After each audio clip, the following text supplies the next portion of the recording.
Hello friend, तो स्वागत है मेरे यूट्यूब चैनल बायोलॉजी जोन में। और आज का जो टॉपिक है ये है प्लेटी हेलमिंथीज, नॉन कॉर्डेटा का फोर्थ पार्ट प्लेटी हेलमिंथीज। तो फर्स्ट क्वेश्चन है, टीनिया सैजिनाटा टीनिया सोलियम से भिन्न है क्योंकि इसमें अनुपस्थित होता है। तो इसमें होता है रोस्टिलम या तुंडक भी कहते हैं इसको। तो टीनिया सैजिनाटा तथा टीनिया सोलियम दोनों ही मनुष्य की आंत के परजीवी होते हैं। इनमें शरीर 3 भागों में बटा होता है, स्कोलैक्स, ग्रीवा तथा स्ट्रोबिला। टीनिया सोलियम के स्कोलैक्स भाग में तुंडक, चूषक, सकर्स तथा हुक पाए जाते हैं, परंतु टीनिया सैजिनाटा में तुंडक या रोस्टेलम तथा हुक नहीं होते हैं। तो जो टीनिया सैजिनाटा है इसको बीफ टैपवॉर्म भी कहते हैं और टीनिया सोलियम को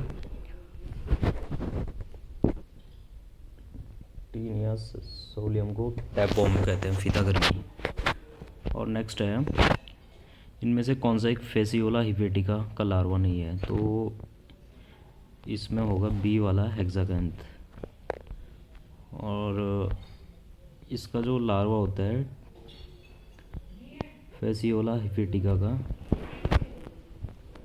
लिवर फ्लूक भी कहते हैं इसको, यकृत कृमि। तो फेसियोला हिपेटिका भी कहते हैं इसको। मिरासिडियम, स्पोरोसिस्ट, रेडिया सर्केरिया और मेटा सर्केरिया होता है।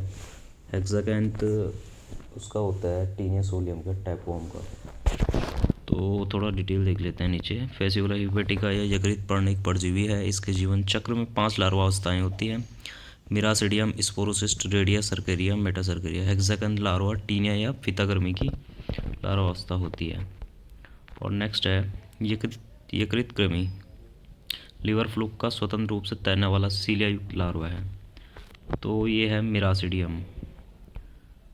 और यकृत कृमि में भेड़ तथा अन्य मवेशियों बकरी, सूअर इत्यादि के यकृत की वाहिकाओं में पाया जाता है। इसके जीवन चक्र में विभिन्न लार्वा अवस्थाएँ होती है, miracidium, sporocyst, redia cercaria, meta cercaria. इनमें से 2 अवस्थाएँ स्वतंत्र तैरने वाली होती हैं, मिरासिडियम और सर्केरिया।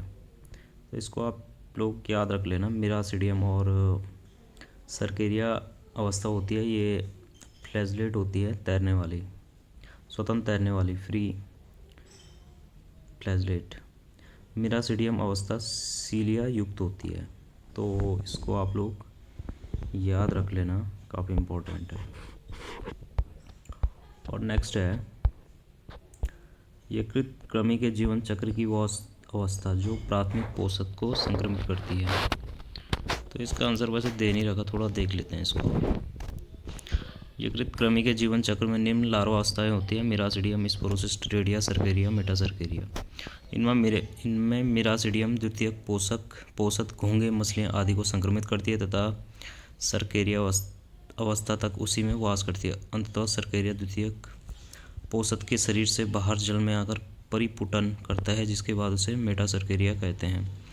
यही प्राथमिक पोषक पशु, भेड़ आदि को संक्रमित करता है। चूँकि विकल्प में मेटा सर्केरिया नहीं दिया है अतः कोई उत्तर नहीं हो, तो मेटा सर्केरिया होगा इसका आंसर।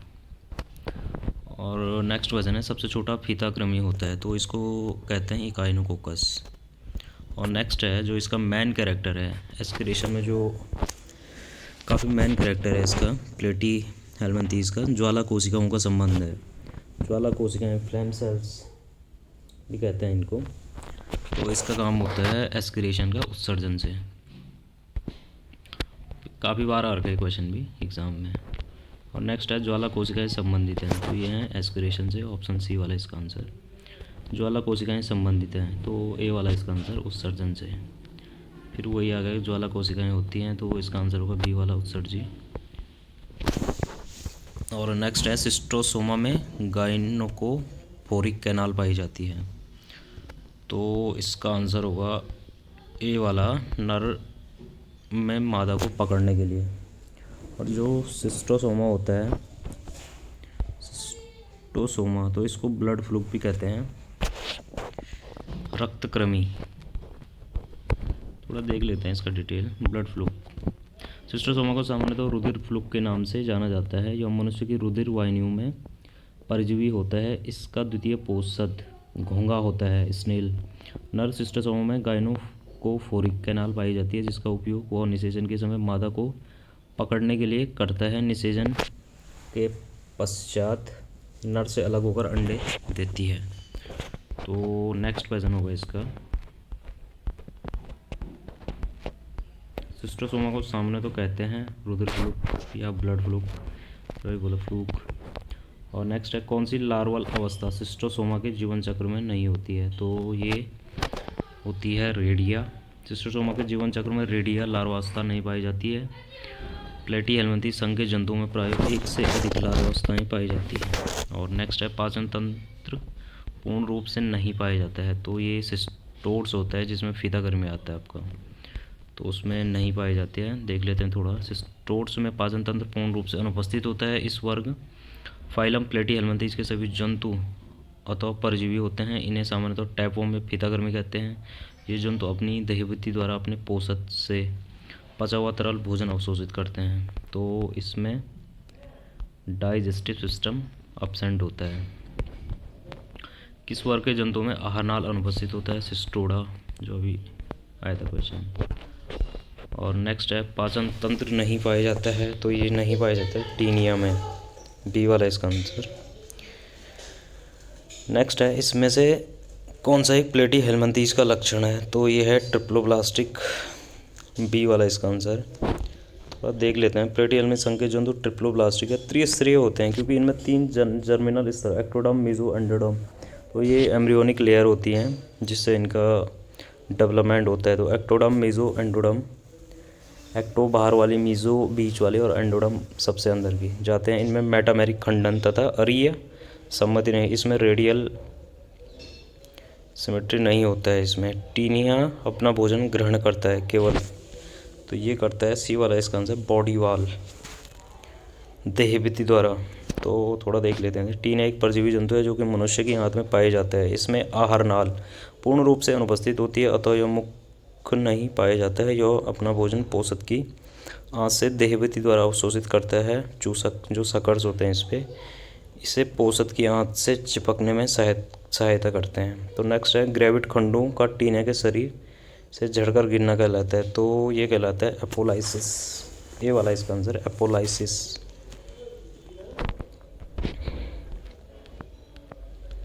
और नेक्स्ट क्वेश्चन है, और ये थोड़ा देख लेते हैं इसको। टीनिया का शरीर 3 भागों में बटा होता है, सीड्स, हेड, ग्रीवा, नेक तथा स्ट्रोबिला। स्ट्रोबिला में 800 से 1000 खंड होते हैं जिन्हें प्रोग्लटिड्स कहते हैं। अंतिम छोर के लगभग 150 से 300 प्रोग्लटिड्स को ग्रेविड कहते हैं। इन खंडों में परिपक्व अंडे भरे होते हैं। ये नियमित अंतराल पर अलग होकर निकलते रहते हैं। इस प्रक्रिया को एपोलाइसिस कहते हैं। निम्नलिखित में गुदा किस में अनुपस्थित होता है? तो ये फ्लैटवॉर्म में। चपेट गर्मी, एनस, गुदा। चपेट गर्मी प्लेटीहेल्मिंथ संघ के प्राणियों को कहा जाता है। इनमें आहार नाल या तो अपूर्ण होता है या अनुपस्थित होता है। इनमें गुदा अनुपस्थित होता है। नेक्स्ट है, एफ हिपेटिका। हिपेटिका यकृत प्रणाम के जीवन चक्र में मध्यस्थ पोषक है। तो यह स्नेल है। थोड़ा देख लेते हैं इसको। फेसिलो हिपेटिका एक द्विपोषदीय परजीवी है। इसका जीवन चक्र 2 पोषदों में पूर्ण होता है। भेड़ प्राथमिक पोषक माना जाता है क्योंकि इसमें इसकी वयस्क अवस्था होती है। घोंघा मध्यस्थ पोषक माना जाता है जिसमें विभिन्न लार्वावस्थाएं होती हैं। और नेक्स्ट है, द्विपार्श्वीय सम्मति, बाइलेटरल सिमेट्री दिखाने वाला प्राणी जगत का पहला संघ है। तो ये प्लेटीहेल्मिंथीज है। और बाइलेटरल जो सिमेट्री होती है, जो प्लेटीहेल्मिंथीज से कॉर्डेट तक होती है बाइलेटरल सिमेट्री। और जो एसिमेट्रिकल होता है ये पोरीफेरा होता है। और रेडियल होती है सिलेंट्रेटा। रेडियल वैसे इकाइनोडर्मेट में भी पाई जाती है, रेडियल और बाइलेटरल दोनों। और नेक्स्ट क्वेश्चन है, प्रमोचन क्रिया होती है। प्रमोचन apolysis is the process of. तो ये होती है अंडपूर्ण देहखंड का मुख्य शरीर से अलग होना, सी वाला इसका आंसर। टैपवॉर्म के शरीर में मिथ्या खंड पाए जाते हैं जिन्हें देहखंड कहते हैं। इसमें अंतिम खंडों में अंड भरे होते हैं जिन्हें ग्रेविड कहते हैं। ये खंड मुख्य शरीर से अलग होते हैं जिसे एपोलाइसिस कहते हैं। और नेक्स्ट क्वेश्चन होगा, वैसे इनकी बॉडी अनसेगमेंटेड होती है, बट जो क्लास सिस्टोडा है जिसमें फीता गर्मी आता है ये सेगमेंटेड होती है। और नेक्स्ट है चपेट गर्मियों में अंगों के बीच उपस्थित मेसोडर्मी उत्तक कहलाते हैं, तो ये कहलाते हैं पैरेन्काइमा।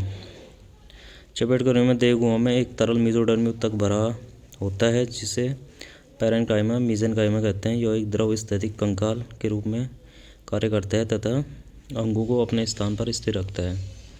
नेक्स्ट है ब्लैडर कृमि पाए जाते हैं, तो ये पाए जाते हैं मसल्स ऑफ पिग और काऊ, सुअर या गाय की मांसपेशियों में। ब्लैडर कृमि टैपवर्म टीनिया सोलियम या टीनिया सेजिनाटा का एक लार्वा है जो कि सुअर या गाय की मांसपेशियों में विकसित होता है तथा अधपके मांस को खाने वाले मनुष्य को संक्रमित करता है। और नेक्स्ट क्वेश्चन है मिजले पॉर्क मांस का कारण है, तो ये है सिस्टी सर्कस की उपस्थिति। थोड़ा देख लेते हैं इसको। टीनिया सोलियम में टैपवर्म की दो लार्वा अवस्थाएं होती है, हेक्साकैंथ और सिस्टी सर्कस या ब्लैडर वर्म। जब सुअर जो कि इसका द्वितीय पोषक होता है ये का मांस सिस्टी सर्कस से अत्यधिक संक्रमित होता है तो इसे मिजली पॉर्क कहते हैं। और नेक्स्ट है ब्लैडर वर्म डिम्बक है, तो ये है टीनिया का।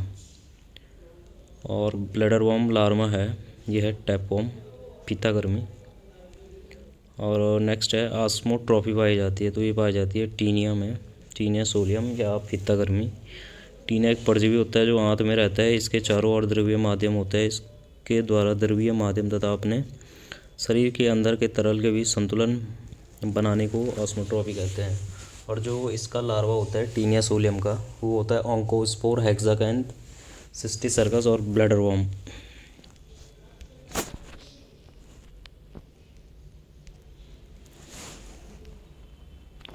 और नेक्स्ट है एलोजेनेसिस, एक प्रकार का पीढ़ी एकांतरण है जो पाया जाता है, तो ये पाया जाता है लीवर फ्लूक में, यकृत फ्लूक में।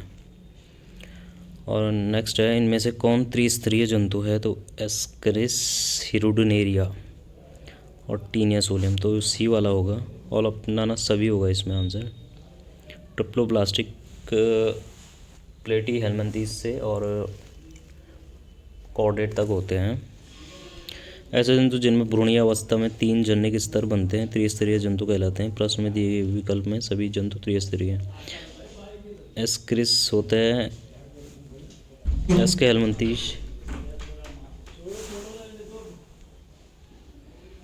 और नेक्स्ट है इनमें से कौन सा जंतु समूह आंतरिक परजीवी नहीं है, तो सी वाला टर्बिलेरिया।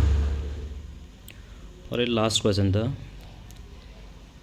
और काफ़ी इंपॉर्टेंट क्वेश्चन है ये, जिसको भी इन क्वेश्चन की पीडीएफ चाहिए मैं डिस्क्रिप्शन में टेलीग्राम चैनल की लिंक शेयर कर रहा हूँ, तो आप लोग टेलीग्राम चैनल ज्वाइन करके इसकी पीडीएफ ले सकते हो। और जो इसकी 3 क्लास होती हैं